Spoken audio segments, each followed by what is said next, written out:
ওই আপনি এই গাছের সাথে গরু বাঁধেন, বাঁধে বিকেলবেলা নাই পরে আসে এনা খাবার টাবার খেলে গরু সুস্থ হলে যদি হাঁটিয়া যায় তাহলে গেল, না হলে মনে করেন যে ভটভটিত করে লিয়া জ্বালিবি, তাই করেন।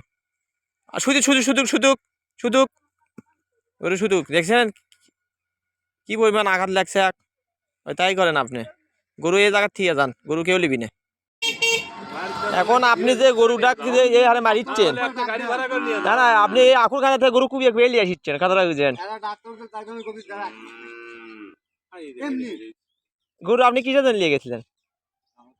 দামরা দেখাবার নিয়ে গেছিলেন। এখন ঘটনা হচ্ছে গরু তো আপনি ন্যাংরাচ্ছে আর আপনি সুমরে কোবাচ্ছেন।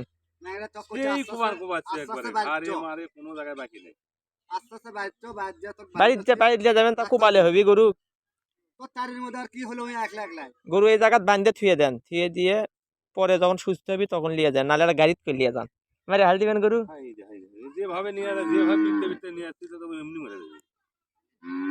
আপনি যে বাড়িগুলো মারছেন গরু, ওই বাড়িতে আর ওই গরু আঘাত পাচ্ছে বেশি। গরু তো লড়ে বাচ্চা না, আপনার গরু ইংরেজ স্তব্ধ হয়ে থাকলে হবি তাই।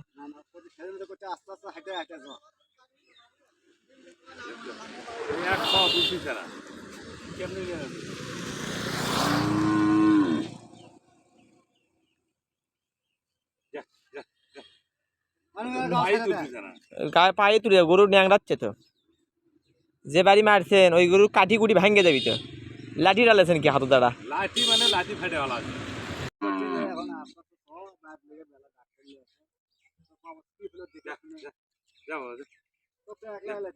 ওই গরুটা এমন পজিশন হচ্ছে ওর বাছুর টাছুর ভুলে গেছে। হ্যাঁ এই সামান্য আপনি মনে করেন যে 10 মিনিটের ঘাটা আসলেন, যতগুলো বাড়ি মারছেন গরু, আরো যদি মনে করেন যে গজারে আরো মনে করেন দেখতে গেলে 1.5 কিলো ঘাটা, 1.5-2 কিলোই হবি। এই 1.5-2 কিলো ঘাটার জন্য আপনি আরো 500 বাড়িতে এই গরু যাবি না।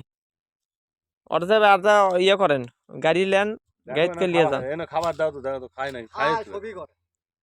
ওই গরু হাঁটাত কে, ওই গরুর বলই নাই, ঠ্যাং গদ্দই বলনে নাই। ওই হলে বাছুরে মাটা সব ভুলে গেছে, ভুলে গেছে তো সবই। আপনি গরু একলা করা হয় অবশ্যই কোনো আঘাত জায়গায় ওই যাতে যাতে ওই হতে না ভাগের মতো পাও বসে আর আমি তো ঠিক রে তাই তো হয়। ওই মুসি শিমুল তলা যায় ওই আমার পর ফেউ খাওয়া শুদ্ধ ভুলে গেছে। খাওয়ার জন্য এখানে তাও আসছে না। আর খাবার দিলে ওই 1 পা আগুন তো দূরের কথা, ওই ওটি থেকেই খাবি, তাও আগ হচ্ছে না। মানে কি পরিমাণ আর পা ব্যথা আছে।